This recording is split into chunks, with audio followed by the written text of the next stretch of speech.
Tim and Liam were sitting in the server room, surrounded by the flickering lights of the equipment. Their office, which they jokingly called their den, was a small room on the top floor of an old brick building in one of the light industrial districts of North Oakville, not far from the border with Burlington. From the single window, there was a view of a half-empty parking lot and a small undeveloped plot, beyond which new suburban developments could be seen. Cars occasionally passed by on the road leading to Dundas Street. Although this area was not in the city center, it served as a transition between the more rural north of Oakville and its developed southern regions. The walls were adorned with posters of superheroes and cult movie posters, giving the room a cozy, almost homely atmosphere. The workspace was cluttered with powerful computers, monitors, and server racks. The air was filled with the quiet hum of working machinery and the sound of keyboards clacking. They were working on a complex program to manage inventory for a large client. The project was important for their small company, and their boss, Tony, constantly demanded progress reports. For the past few weeks, Tim and Liam had been toiling over creating a complex database management system. Liam secretly dreamed of one day starting his own successful startup, but for now, he enjoyed solving challenging technical tasks at Maple Tech. "Damn, this database is killing me," groaned Liam, rubbing his tired eyes. "Do you think we'll finish by the deadline?" Tim tore himself away from the monitor and rubbed his temples. "We must. Otherwise, Parker won't pat us on the head. Did you see his last email? He's already hinting at awards if we finish on time." "Yeah, awards. I can't wait to launch this project and forget about it like a bad dream," sighed Liam. "By the way, how's Bella doing?" "Haven't seen her in a while," Tim asked, trying to lighten the mood. Liam frowned. "She's fine. Says she's been busy lately. And her sister came to visit." "Oh, really? I hope you're at least having some fun. Maybe you'll have a girls' night out?" teased Tim. "Yeah, right. I hardly see them. Bella's always busy, and I'm stuck here with this damn database," Liam replied irritably. They returned to work, only occasionally exchanging words about the code. They had a habit of working late into the night, especially on Fridays, to complete important stages of work. The hours flew by unnoticed. Outside, it was already getting dark, and the street lamps were casting whimsical shadows on the walls of their den. Closer to evening, Tim stretched and said, "Listen, maybe we should order something to eat." "I'm starving," Tim said, stretching. Liam shook his head. "Not a good idea. Remember, our usual pizzeria on Friday evenings is always packed and delivery takes forever. And in most other places, you have to wait quite a while too." "Darn, you're right. What a neighborhood Parker chose for the office, not a single decent restaurant nearby," grumbled Tim. Liam continued his seated stretching. "Remember Kerr Street Cafe in downtown Oakville? It's not close, but they have great food. Are you seriously thinking of going there now? At this time, it's at least a 25-minute drive one way," Tim exclaimed in surprise. "But our boss has an account there," Liam smirked. "I'll cover for you if needed. We can say it was an urgent client visit." Tim laughed. "All right, you've convinced me, you sly fox. Just hurry up, okay? I have a feeling we'll be stuck here for a while." Liam nodded and stood up. "Okay, I'm off. I'll order us something tastier since the boss is paying. Maybe they even have that blueberry pie everyone's talking about." "Oh man, you know how to motivate me," exclaimed Tim. "Now I'll definitely wait for your return." Liam smiled and headed towards the exit. Just as he reached the door, he turned back. "Hey, Tim. Thanks for covering for me. I appreciate it, really." Tim nodded. "No problem, buddy. We're in the same boat, remember? Now let's go before I starve to death right at my desk." With these words, Liam left their cozy den into the cool autumn evening. Liam exited the office and headed towards his car. The evening air smelled of smoke, decaying leaves, and the approaching winter. After the warm office, the cold felt particularly ruthless, and Liam raised the collar of his jacket. On his way to the Kerr Street Cafe, he pondered about his life. Work consumed almost all of his time. "Maybe I should take a day off and surprise Belle," he thought. "We haven't been out together in a long time. Friday evening traffic was as heavy as Liam had expected. He turned on the radio, trying to distract himself from thoughts about work and tension in his relationship with his wife. Finally, he arrived at the cafe. The parking lot was almost full, not surprising for a popular spot at the end of the workweek. Liam had to make several rounds before he found a spot in the far corner of the parking lot. Passing by parked cars, he noticed one that looked like Belle's car. Impossible, thought Liam. She's at home with her sister. He shook his head and entered the restaurant. Inside the cafe, there was a lively atmosphere of a Friday evening. The clinking of dishes mixed with the buzz of voices and laughter of the visitors. Liam approached the counter next to the kitchen, where he was greeted by a smiling middle-aged waitress. "How can I help you, dear?" she asked. "Good evening. I'm Liam Taylor. I need to pick up an order made over the phone," he replied. "Of course, let me check right away." "Please wait a minute," the waitress said and disappeared into the kitchen. Soon she returned with a puzzled expression on her face. "I'm sorry, but I couldn't find any order under your name." "Are you sure you called us?" Liam frowned. "Yes, my colleague called almost 20 minutes ago. I drove across the whole city to pick up the order." "Are you absolutely sure you don't have it?" "There are no records of it." "Who did he speak to?" "I don't know. Let me give him a call." Liam quickly pulled out his mobile phone and dialed Tim's number. When Tim answered, Liam asked, "Hey, they don't have our order." "Are you sure you called?" "Yeah, man, you were standing right there listening when I called, weren't you?" Tim's voice sounded surprised. "Damn. Well, since you're there, wait for them to prepare it. I'll cover for you. I just finished talking to Parker. He called to find out how long, in my opinion, we'll still be here. I told him at least another 2 to 3 hours. So, we have time." Liam confirmed Tim's order once again and turned to the waitress. "He says he called here. Listen, we have a project deadline, and we still have a lot to do. Could you ask them to hurry so I can make it back on time?" "Yes, of course. What will you be ordering?" the waitress asked, taking out her notepad. Liam placed his order and settled on a stool at the bar counter, waiting for the food.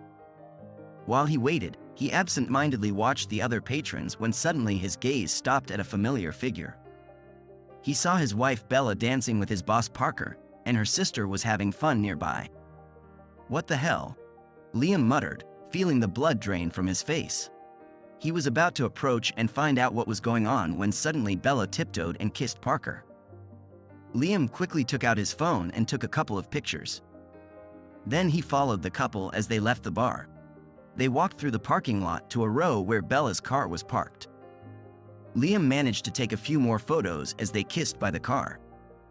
When they climbed into Parker's huge pickup truck, Liam continued taking photos with slightly trembling hands. He bitterly smiled upon hearing Bella ask, "Darling, what is that flashing light?" Parker replied, "Don't worry, dear.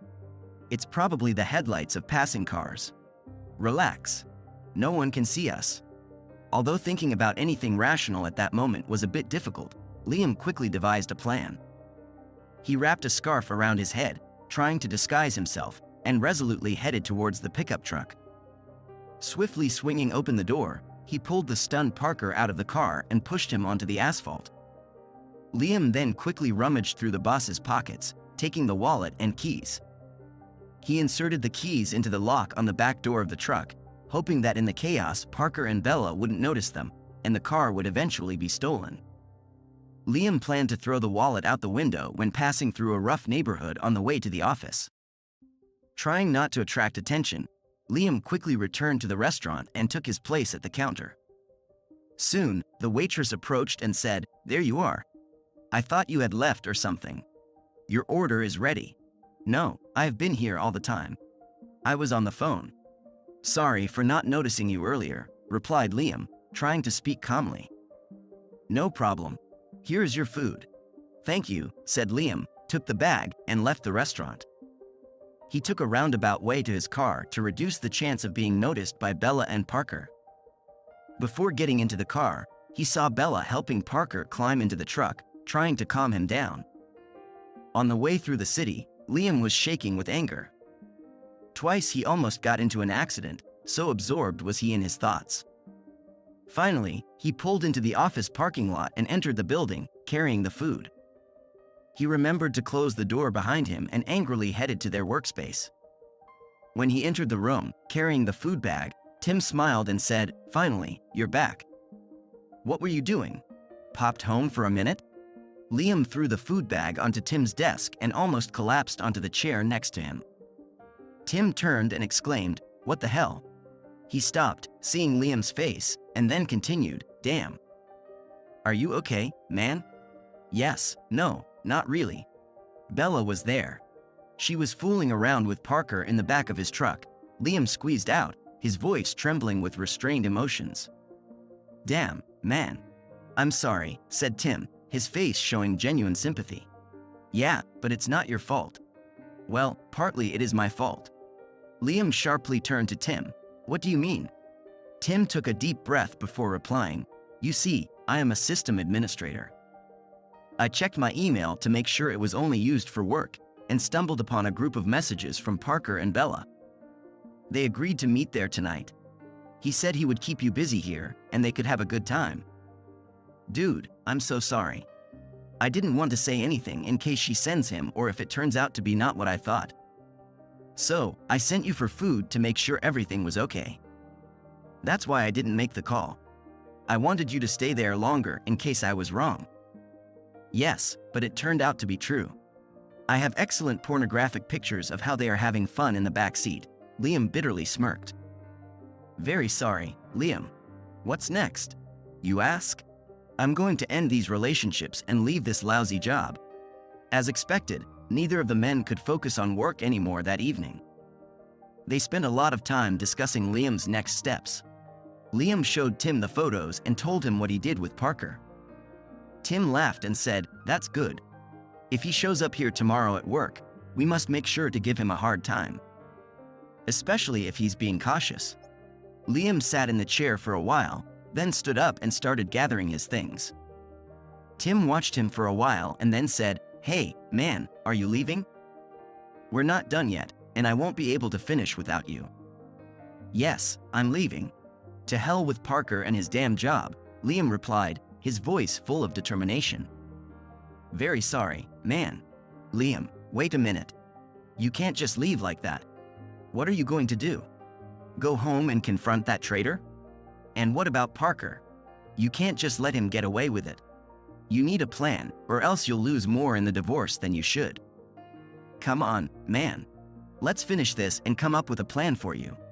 They don't need more warnings than you have to give them." Liam stopped, hand on the door handle. He turned to Tim, his face a mix of anger and uncertainty. "You're right," he finally said. "I can't let them win. But I don't know where to start." "Let's start by sitting down and brainstorming everything," Tim said, pointing to the chair. "We have time, and we have brains. We'll figure something out." Liam and Tim spent the next few hours developing an action plan. It was far past midnight when they finally finished working on the project and gathered to leave. They stood in front of the office door when Tim tried to call Parker to remotely lock the door and activate the security alarm.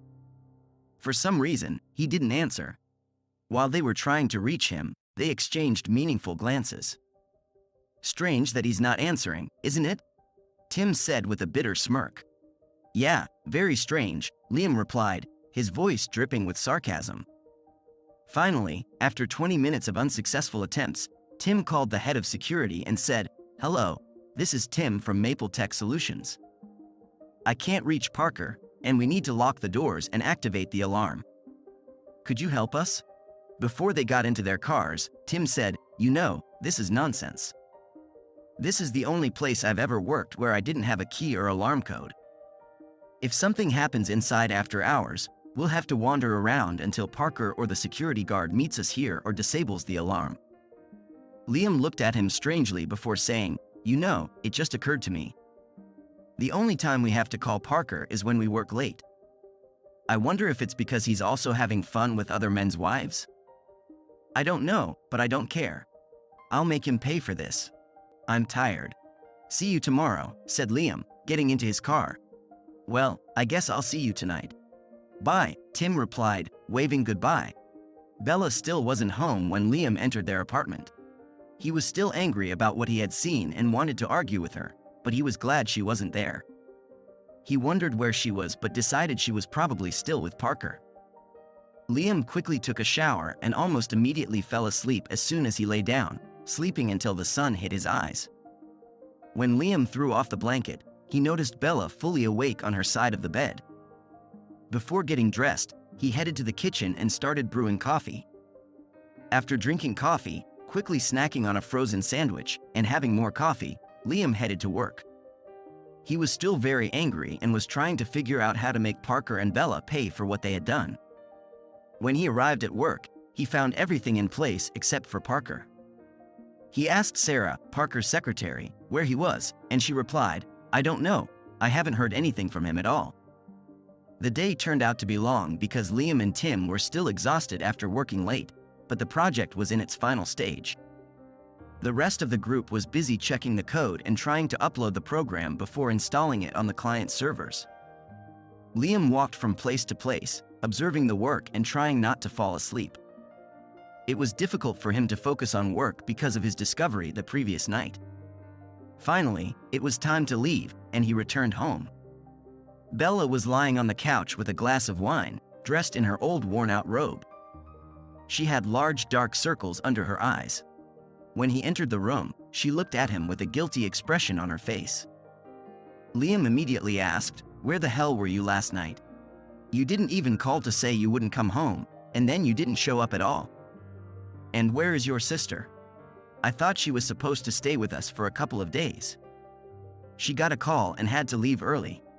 I drove her to the airport yesterday afternoon, and on the way back home, I stopped to have a drink with the girls. It was awful. One of them was robbed in the parking lot, and I spent the night with her in the hospital. I'm sorry I didn't call, but the battery on my phone died," Bella replied, avoiding looking him in the eyes. "And you couldn't find a phone at the hospital, borrow a charger, or use the nurse's phone?" Liam asked, his voice full of disbelief. "I just didn't think." "I'm sorry, dear," Bella said softly. "Yes, of course, you're apologizing. If I didn't know better, I would have thought you were out somewhere having fun. What do we have for dinner?" Liam asked, trying to change the subject. "I haven't had a chance to prepare anything yet. What would you like?" "I don't know, something quick? I'm tired. I only left at 3:30 in the morning and didn't fall asleep until 3. I really don't have anything quick. Maybe we should order pizza?" "Yeah, okay. I'll go take a shower." While Liam was taking a shower, he kept thinking about how to get revenge and get out of the mess Bella had created in their marriage. As he washed, an idea came to him that seemed like it would work and be a sure way to find out about Bella's infidelity. Liam, standing under the water, pondered the plan of revenge and a way to get out of the situation that had arisen. While washing, an idea came to him that could help him uncover Bella's betrayal. Parker had only superficial knowledge of computers and programming. He held the position of a company's business manager, but his education in IT was minimal. Despite this, Parker considered himself an expert and often caused problems for his subordinates. His clumsy attempts at programming showed Liam how incompetent he was. Liam decided to create a web page and post compromising photos of Parker and Bella on it. Then he planned to send himself an email with the address of this site to have a legitimate reason to find out about their date. To do this, he needed to hack Parker's home or work computer and use it to create the page, using the boss's personal data. On the same day, Liam went to an internet cafe and started working, having gained unauthorized access to Parker's home computer beforehand. Before starting to set up the web page, he, like most hackers, scanned the hard drives in search of compromising information. To his surprise, Liam discovered a whole gallery of photos of Parker with different women. He recognized 2 of these women as colleagues' wives. Copying the folder with the photos to his computer, Liam immediately started working on the web page. It took him several days to complete the programming and launch the site. Each action had to be performed and published on Parker's home computer to create the illusion that the boss himself was doing it. On some days, he couldn't work on the site due to personal reasons or because Parker turned off his computer. Once the site was launched and running, Liam began devising other ways to seek revenge.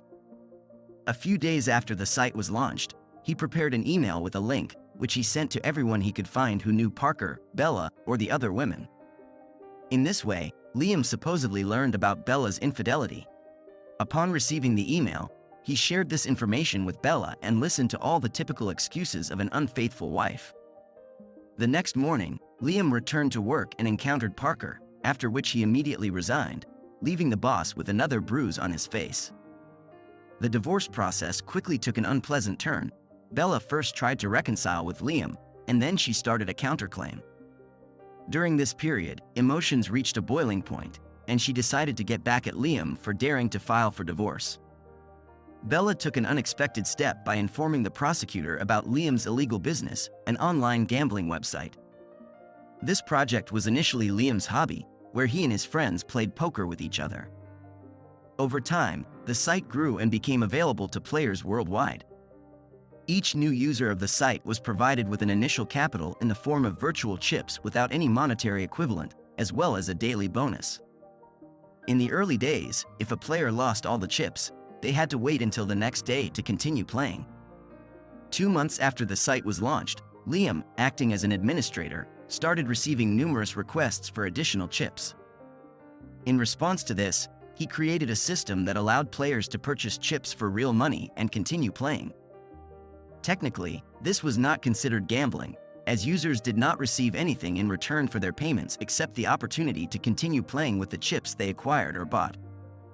By the time his marriage began to fall apart, Liam had been managing the site for over a year, earning a significant income from it. Upon learning about Parker's connection to Bella, he was ready to quit his main job and fully dedicate himself to the site's development. However, he first wanted to complete the project he had been working on with Tim. Over the past year, Liam had expanded the range of games on the site, adding other card games and even virtual slot machines. He was amazed at how much money people were willing to spend on buying virtual chips, receiving nothing in return except for additional chips that they ultimately lost. Liam was pleased that all payments were going directly to a bank account in the Cayman Islands. Officially, he was listed as an employee of the company and received a minimal salary. As far as he knew, no one even suspected that he was the sole owner of this business. Bella believed that Liam was just working as a contract programmer. Now he was glad that it was so. She could claim a part of his small salary from the web company, but hardly anything more. Since leaving Parker's company, his official income had been less than Bella's. During the divorce process, Bella informed the police about Liam's illegal activities as the owner of an online casino. Law enforcement conducted an investigation and summoned him for questioning twice. However, since he was only listed as an employee and players did not receive real money for their payments, there were no grounds for legal prosecution. Bella's attempt to frame Liam only strengthened his determination to see the divorce through to the end. After 7 months of exhausting legal battles, the divorce process finally concluded. The court ordered Liam to pay Belle minimal alimony for 3 years, based on the fact that he was still employed at the time of filing for divorce. Belle agreed to a lump sum payment instead of monthly installments, and Liam felt like he had finally gained his freedom. Not wanting to stay in the city where his life had turned into a nightmare, he decided to start afresh. Liam loaded all his belongings into a trailer truck and set off on a journey, without a clear idea of his final destination. One of the first stops on his way was supposed to be a picturesque river where his grandfather and father used to take him fishing. In his childhood, they would set up camp on the pebbled shore, catch fish, cook it over a campfire, and eat right there. Those memories still made Liam's mouth water. Finding a familiar pebbly shoal, Liam set up camp just in time for an evening of fishing. The fish were biting well, and he immersed himself in the activity, momentarily forgetting the reasons for his journey. He savored the simple joys of outdoor life, swimming, fishing, and relaxing for 2 days until his drinks and supplies ran out. Leaving his makeshift camp, Liam got into his truck and headed to the nearest town in search of a grocery store. He found himself in a small settlement where, according to a sign, only 850 people lived. Despite its modest size, the town still had a small grocery store and a cafe that served as a gathering place for local farmers. Driving through the streets, Liam sadly noted how much the town had changed compared to what he remembered. It used to be much larger and livelier. Now, many old houses stood abandoned, and some of the smaller ones were on the brink of collapse. For sale, signs hung on vacant houses, and Liam wondered how long they had been waiting for new owners. Many yards looked as if they hadn't been mowed in a year, or maybe even longer. One of the most beautiful and largest houses of past years was now completely hidden from the road by overgrown trees and bushes. Only the glint of the metal roof could be seen through the dense foliage. This house had once belonged to one of the doctors who worked at the local hospital, which was now closed.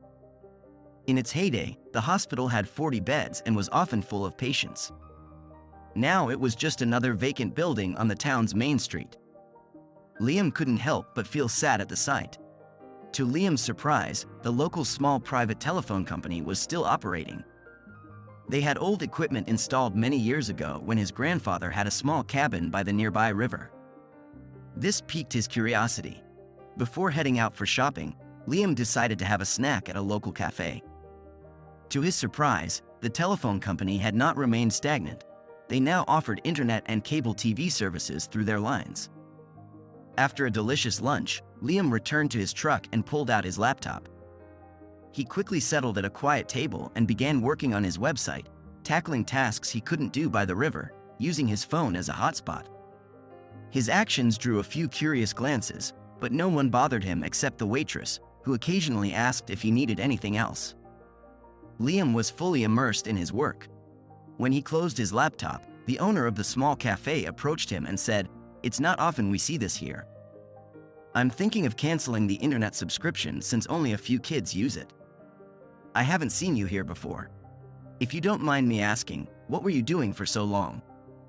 I heard you typing more than if you were just browsing the internet. Are you new in town?" Liam smiled and replied, "Yes, I don't mind. I'm taking a break by the river, trying to recover from an unpleasant divorce.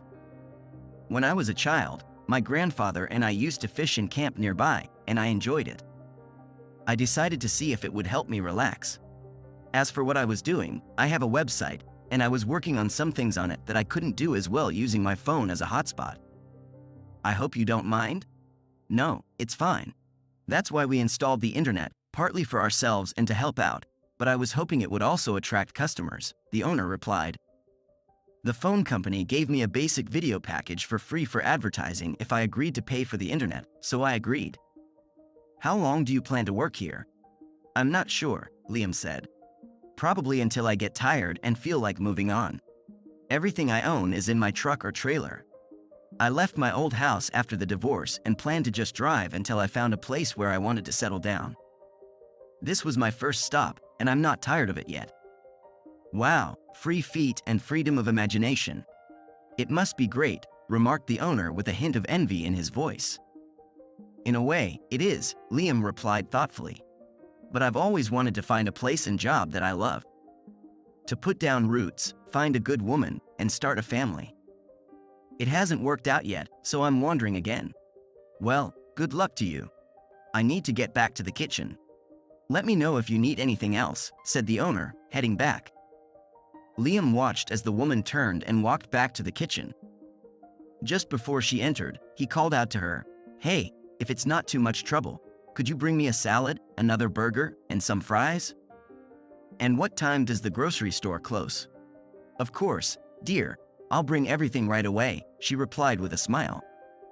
"You might want to check out the store before dinner. They close at 6, and it's now 5:30.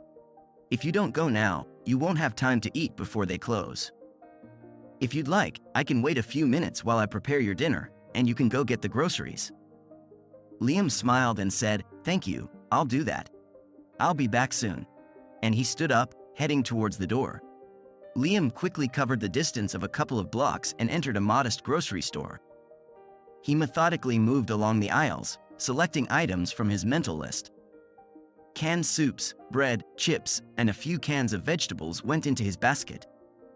Then he headed to the refrigerated section, where he added salad, cheese, deli meats, and even a couple of small steaks to his purchases. Like in most small-town stores, prices here were noticeably higher than in big city supermarkets. However, considering the cost of fuel for a trip to the city, they seemed quite reasonable. After swiftly paying for his purchases, Liam returned to his truck, where he neatly stored perishable items in the fridge. His truck was equipped with an inverter, allowing him to use the fridge without the need for ice. A small camping generator on the trailer provided power to charge the batteries, enabling the use of the fridge by the river, as well as lighting at night and charging for his computer and phone. With his shopping done, Liam returned to the cozy cafe and was pleasantly surprised to see the hostess bringing a salad to the table where he had been sitting all day. She placed the plate of salad on the table and smiled warmly. "Here you go," she said. "I put a burger on the grill when I saw you loading groceries into your truck." It won't take long.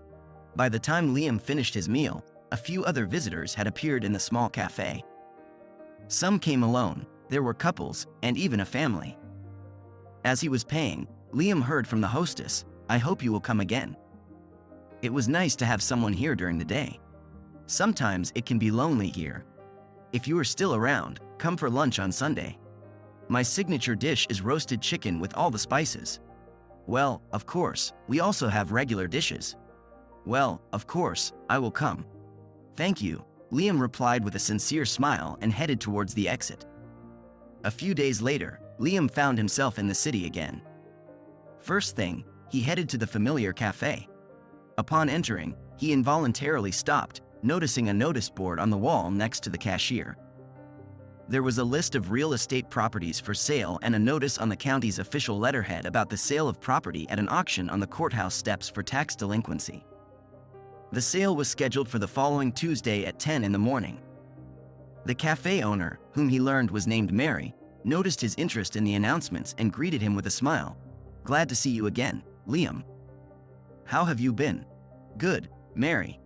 I need to buy groceries, so I decided to have another one of your delicious burgers," Liam replied.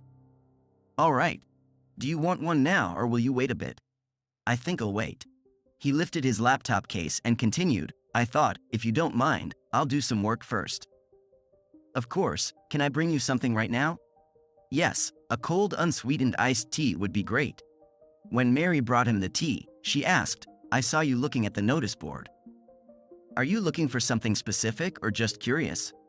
"Mainly just browsing," Liam replied. "I started looking at auction listings, and then I saw all these properties for sale. I was surprised to see so many properties being sold for tax delinquency. It seemed like there were 3 or 4 places." "Yes, there are. The same ones year after year, only occasionally new ones appear," Mary sighed. "One of them is the old house of Dr. Thompson. It has been up for sale for 6 years now, and no one has even put it up for auction. As far as we know, he had no family left after his death, and no one needs that house enough to buy it. Of course, it's not surprising. Several houses in the city are for sale, and maybe 1 or 2 find new owners each year." "Where is Dr. Thompson's house, Mary?" Liam inquired, feeling a sudden interest. "Do you pass by it when you enter the town? You can see the courtyard from here. Do you see all those trees on the hill by the stream? Sometimes you can see the roof glistening when the sun shines on it." "Yes, I see. It seems to be quite a big house. Strange that no one wants it. Once it was not only the biggest house in town but also the most magnificent. I don't know in what condition it is now. I wouldn't be surprised if it's in a very poor state. Kids probably broke the door and made a mess inside. A couple of other empty houses burned down because they broke in, smoked drugs, and set them on fire." Liam couldn't explain why, but he was intrigued by the large house hidden in the overgrowth of the yard. He felt calmer and surprisingly happier in this small town than he had felt in the past months or even years. Occasionally during work, he would just sit and think about the old house and the tax sale. Finally, Liam managed to distract himself from thoughts of the old house and focus on work. Around noon, he closed his computer and leaned back in his chair. Mary noticed this and called from the kitchen, "Are you ready for lunch, Liam?" "Yes, thank you, Mary. I think another salad and a burger, but can we add onion rings to the burger today?" "Of course, I'll bring everything right now," she replied with a smile. While Liam waited for his order, he struck up a conversation with a couple of farmers who hadn't left after lunch. One of them said, "I've seen you around here for a couple of weeks. Did you move nearby or something like that?" "No, not exactly," Liam replied. "Got rid of the cheating wife, quit my job when I found out she was with my boss. Packed up everything I owned in a trailer and left. My grandpa used to bring me here in the summers for fishing, so I'm camping out on the same old gravel lot we used and trying to unwind. I swing by here for groceries and one of Mary's burgers from time to time. I use her internet to do work that I can't do using my phone as a hotspot." "I thought you said you quit your job. What work can you do from a cafe?" the farmer asked with curiosity. "As a side job, I run a gaming website and still do. I handle maintenance and upkeep of the site here, so I still have some money coming in." I don't understand half of what you just said. I suppose you're just one of those computer geniuses I've heard about. Listen, are you by any chance the guy who lives in the old trailer by the river?" "Perhaps I am. I haven't upset anyone, have I?" Liam asked with a slight concern. "No, Joe is used to people parking and fishing on that gravel strip. Heck, everyone's been doing it for years. As long as you're not causing any damage or letting out his cows, he's not bothered." Soon after that, two farmers settled their bill and left. When Liam saw Mary settling their bill, he decided it was time for him to leave too. He paid the bill and went to the store for groceries. After loading the groceries into his truck, he got inside and started driving out of town. For some inexplicable reason, as he passed by Dr. Thompson's old house, he stopped. Liam felt an irresistible urge to get a closer look at the old house. With considerable effort, he managed to push through the dense bushes, but he finally made it to the house. The building turned out to be 1.5 stories tall, at least by local standards. Liam couldn't tell how many rooms were in the attic, but he was sure there were several. As expected, traces of time and neglect were visible on the walls, wooden porches, and windows. The house was desperately in need of a fresh coat of paint. All the windows were old wooden ones with single glazing, yet surprisingly, not a single pane was broken. The galvanized metal roof still gleamed in the sun, lending the house a certain elegance even in its current state. Liam felt a bit guilty, but he found a window that could be opened and carefully climbed into the old house. For almost an hour, he wandered through the rooms, carefully examining every nook and cranny. As far as he could judge, the old bones of the house, its frame, were still in very good condition. The layout of the rooms was more fortunate than in most old houses. On the 4 or 5 acre plot, there were 2 outbuildings, a detached 2-car garage, and a small barn. When he finished his inspection, Liam struggled to get out of the yard, got into his truck, and returned to the trailer by the river. Over the next 3 days, he couldn't stop thinking about the old house and how much he liked the small town. On Monday morning, he drove back to town and stopped at the old house again. He walked along the same old path to the back of the property and carefully inspected the buildings and the grounds once more. Something in this house continued to draw him in, and he sat on the steps of the old porch, gazing at the overgrown front yard and pondering the possibilities that this forgotten corner held. Liam spent almost until noon on the porch of the old house, lost in his thoughts. Finally, he stood up, cast one last glance at the abandoned building, and made his way to his truck. The end of the first part. If you are over 18, remember to click the notification button to be notified about the second part of the story.